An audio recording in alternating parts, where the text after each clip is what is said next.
Dubai से अमौसी पहुंचे 10 यात्रियों को नहीं मिला लगेज। दुबई से लखनऊ के चौधरी चरण सिंह अमौसी अंतर्राष्ट्रीय एयरपोर्ट पहुंची इंडिगो की फ्लाइट में दुबई से आए करीब 10 यात्रियों को नहीं मिला उनका लगेज न मिलने से यात्रियों का गुस्सा फूटा। एयरलाइन स्टाफ से हुई कहासुनी।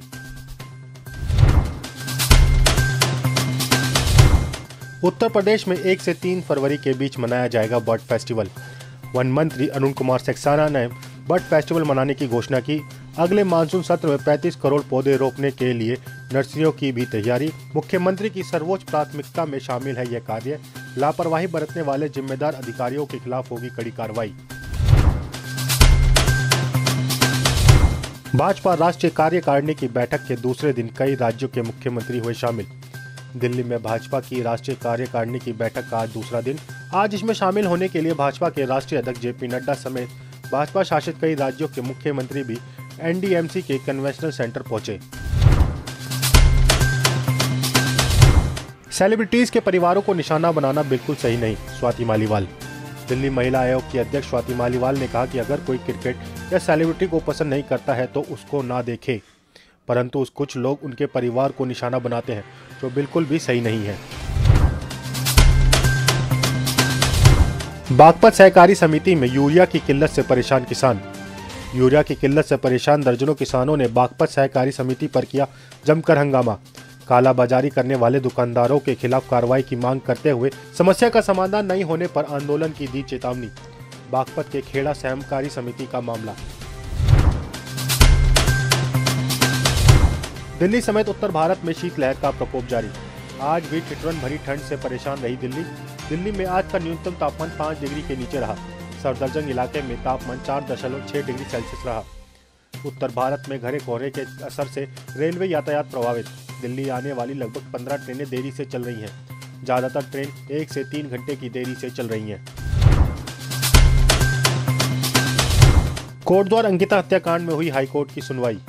अंकिता हत्याकांड मामले में कल कोर्ट में हुई सुनवाई। मामले में अब अगली सुनवाई 23 जनवरी को होगी। 23 को कोर्ट में केस सुपुर्द किए जाने की संभावना। कल बचाव पक्ष की ओर से दिया गया था प्रार्थना पत्र। डेनमार्क कार्टूनिस्ट प्रकरण में मेरठ हाई कोर्ट ने हाजी याकूब को किया तलब।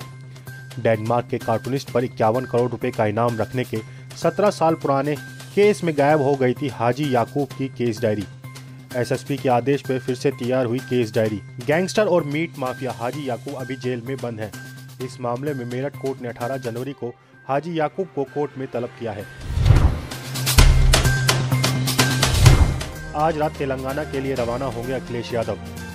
समाजवादी पार्टी के राष्ट्रीय अध्यक्ष अखिलेश यादव आज रात 8 बजे हैदराबाद के लिए होंगे रवाना। सपा अध्यक्ष अखिलेश यादव का 2 दिवसीय तेलंगाना दौरा। अखिलेश यादव 18 जनवरी को केसीआर की जनसभा में होंगे शामिल। खम्मम में कांति वेगलू के दूसरे चरण की करेंगे शुरुआत। वाराणसी में आज से शुरू हो रहा है बैलून फेस्टिवल। वाराणसी में आज से शुरू होने वाले बैलून फेस्टिवल का समापन 20 जनवरी को होगा। बैलून फेस्टिवल में शंघाई सहयोग संगठन के प्रतिनिधि भी होंगे शामिल। पर्यटन विभाग की सभी तैयारियां पूरी हो चुकी हैं। दासना जेल की बड़ी लापरवाही, बाबू की जगह जेल से ताराचंद को किया रिहा।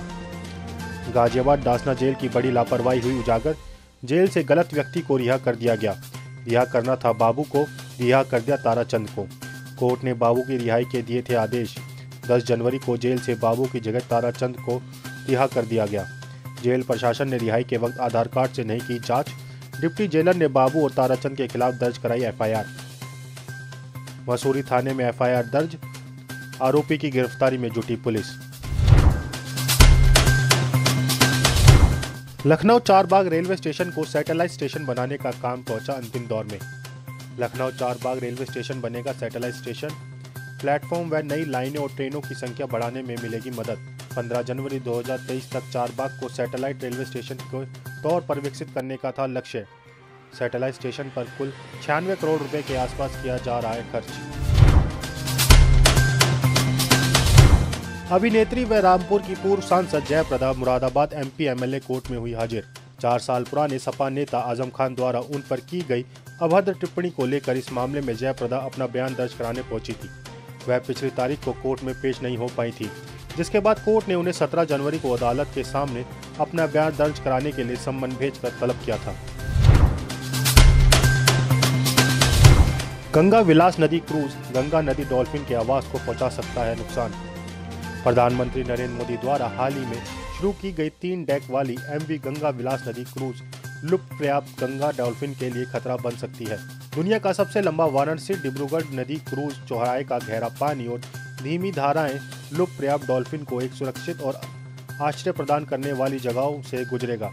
पर्यावरणवादी, संरक्षणवादी और वन्य जीव विश्लेषकों के अनुसार कैथी गांव के अलावा क्रूज बिहार में विक्रमशिला गंगा डॉल्फिन अभयारण्य सहित कई अन्य संरक्षित आवासों से होकर गुजरेगा, जिससे गंगा नदी की डॉल्फिन जल प्रदूषण, अत्यधिक जल निकासी जैसे कई खतरे हैं। वर्तमान में गंगा में लगभग 3200 और ब्रह्मपुत्र में 500 डॉल्फिन हैं। 3 दिन बाद खत्म हो जाएगा लखनऊ महापौर का कार्यकाल। 3 दिन बाद लखनऊ महापौर का कार्यकाल हो जाएगा समाप्त। पार्षदों का भी कार्यकाल खत्म हो जाएगा। DM की अध्यक्षता वाली कमेटी देखेगी कामकाज। 3 सदस्य कमेटी नगर निगम का देखेगी कामकाज। प्रमुख सचिव नगर विकास की ओर से आदेश जारी। नगर आयुक्त अकेले प्रशासन के तौर पर नहीं कर सकेंगे काम। 30 साल से फरार इटली का मोस्ट वांटेड माफिया माटेओ मैसीना डेनारो गिरफ्तार। सोमवार को इटली की सेना ने 30 साल से फरार चल रहे इटली के मोस्ट वांटेड माफिया माटेओ मैसीना डेनारो को गिरफ्तार कर लिया। डेनारो ने 1992 में सिसिली में 2 बम धमाके किए थे। इस विस्फोट में उसके विरोधी पक्ष के वकील गियोवनी फाल्कन और पाओलो बोरसेलिनो की मौत हो गई थी। मामले में डेनारो को प्रमुख अपराधी मानते हुए आजीवन कारावास की सजा मिली थी। तभी से फरार चल रहा था डेनारो। संयुक्त राष्ट्र सुरक्षा परिषद ने अब्दुल रहमान मक्की को वैश्विक आतंकी किया घोषित। संयुक्त राष्ट्र सुरक्षा परिषद ने पाकिस्तानी आतंकी अब्दुल रहमान मक्की को वैश्विक आतंकवादी घोषित कर दिया है। चीन ने इस बार पाकिस्तान का साथ नहीं दिया। संयुक्त राष्ट्र में भारत के पूर्व स्थायी प्रतिनिधि सैयद अकबरुद्दीन ने कहा कि यह खबर विश्व स्तर पर बढ़ती समझ को दर्शाती है। चीन भारत को विफल नहीं कर सकता। हमारे लोगों पर हमला करने वालों के खिलाफ भारत की न्याय की खोज पर चीन का गला घोटना अव्यर्थ है। UN ने की अफगानिस्तान में ex-MP मुरसल नबीजादा की हत्या की जांच की मांग। संयुक्त राष्ट्र महासचिव एंटोनियो गुटेरेस ने पूर्व अफगानी सांसद मुरसिला नबीजादा की हत्या के जांच की मांग की है। नबीजादा को उनके घर में काबुल में गोली मारकर हत्या कर दी गई। तालिबान के प्रवक्ता ज़ादरान ने कहा कि हत्या की जांच चल रही है। अभी तक जिम्मेदार लोगों की पहचान नहीं हो पाई है और हत्या के पीछे का कारण स्पष्ट नहीं है। ISIS ने कांगो के एक चर्च में किया धमाका। 20 लोगों की मौत, 17 गंभीर रूप से घायल। कासिंदी कस्बे में प्रार्थना के दौरान उमड़े थे लोग। इस बीच डेमोक्रेटिक रिपब्लिक ऑफ कांगो के एक चर्च में हुआ धमाका। इस धमाके में अब तक 17 लोगों की मौत हो चुकी है। 20 लोग गंभीर रूप से घायल। ISIS ने इस विस्फोट की जिम्मेदारी ली। कैलिफोर्निया के गोशेन में फायरिंग, एक बच्चे सहित 6 लोगों की मौत।